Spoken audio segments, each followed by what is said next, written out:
So I've just switched on my computer and it looks like the disk is gone and the hard drive is gone. I got a disk read error. It just wants to restart. Now the PC itself, it's a bit dark down here. The disk, that's the PC itself. The disks are down here at the bottom. You got these blue wires, maybe different colour cable on your own. And they come out fairly easy. You just pull off the cables. That's the data cable and the power cable. And then push these two together and this slides out. So this is the hard drive from the system. Now I've tried putting the cables back on. Sometimes it's just a bad connection. There's the ports there. Now that didn't work. It is about 6 years old, so it's probably failed.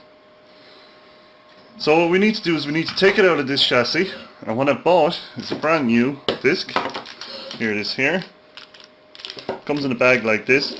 One thing when you're taking them out of the bag, because there is a warning on it that it's a static shielding bag, is that when you take it out, do not touch the circuit board. So this green board here with the chips on it, do not touch that. So hold the drive by its sides and avoid touching that, because static electricity on your hand can destroy the chips on those boards.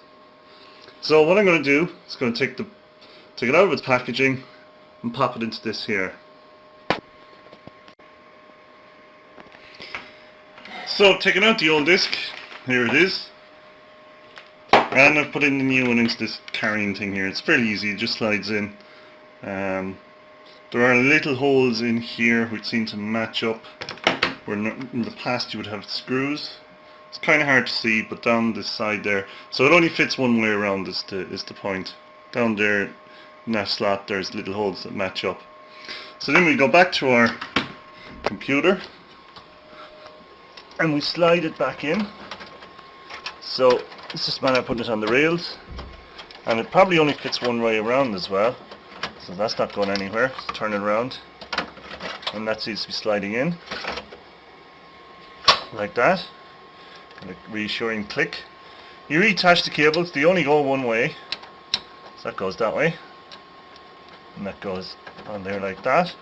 There is a slot here for a second hard drive if I wanted to. There's a spare cable, there is. May plug the old one back in there and see if we can get anything off, but I think it's definitely gone. And let's power on again and see what we've got. So hopefully we don't get a disk read error anymore. It may come up a missing operating system, so no boot device available. Still an error, but it's not too bad. That just tells us that it can't boot from anything. The disk at least isn't failed. So now what we need to do, I've got my original CD that came with it here. I'm going to rebuild, just pop in the CD and rebuild it, and hopefully I'll be back up and running.